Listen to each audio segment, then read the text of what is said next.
I want to tell you a little bit of my testimony this morning. And my testimony in some ways is not very much different from some of the struggles that many people in our time have dealt with.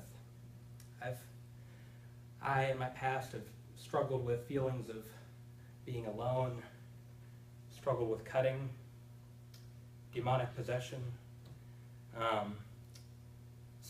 Just a lot of issues that are fairly common for our time. But for whatever reason, the people who write stories down chose to write mine down. And they wrote it down in a book called The Gospel of Mark, in the 5th chapter, starting in verse 1, going through 20. They even came up with a catchy little title. They called me the Gerasene demoniac.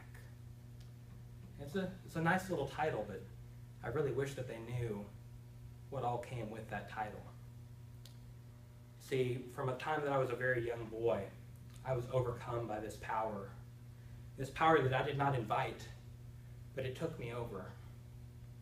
It took over my thoughts, took over my speech and my actions. And the people of my town, at first, they tried to help me. They brought in every magician and medicine man and healer that they could to try and rid me of this power. But none of it worked. And so when they couldn't heal me, they settled for trying to hide me away. They took me to the tombs. They chained me up. They locked me away so that they wouldn't have to look at me anymore, at a reminder of the constant failings of all of their efforts. And so, being chained away, I don't know if they thought I would starve to death or what, but this power within me gave me the strength to break these chains consistently. And I would cut my skin with rocks because it was something to do. And at night I would cry out aloud, a loud cry. I would make sure that everyone in that town could hear me, could hear that even if they couldn't see me, I was still out there. They hadn't gotten rid of me. So, with nothing really to do with this power controlling all of who I was and what I could say and do, all I could do really was pace myself, bide my time. So I found entertainment wherever I could.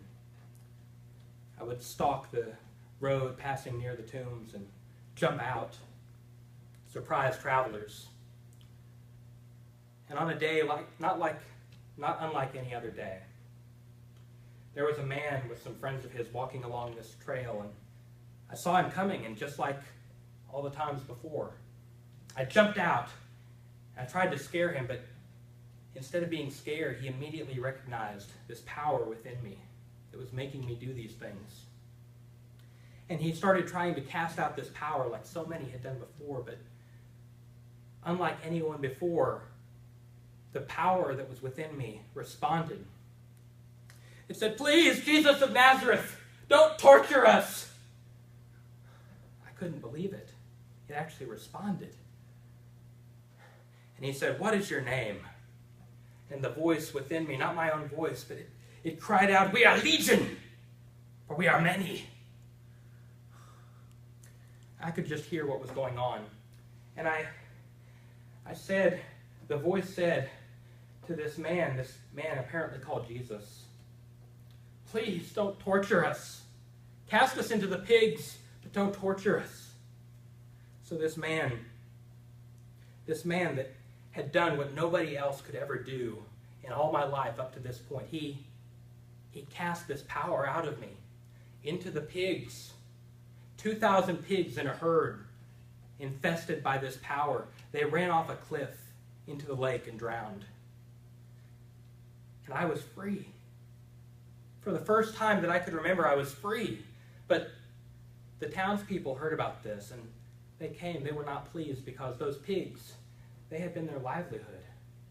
They came to this man and they said, "Please, just move along. We don't want any trouble." And so these people chased away the man that gave me back my life. And I wasn't going to let him go that easily. I chased him down, and he was getting into his boat. I said, please, let me come with you.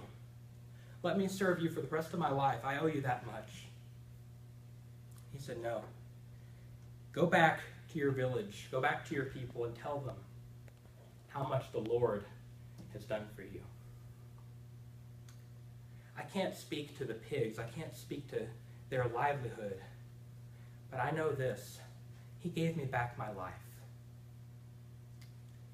And this man, I will forever serve this man because that was something no one else could do, but he did it. And I found out later on that this man, he is God. And the story that so many people that knew me had said, this is the greatest story I've ever heard. Really, it was the story of this man that was the greatest story ever told. I was just a small part of it. But this man did what no one else could do. He gave me back my very life.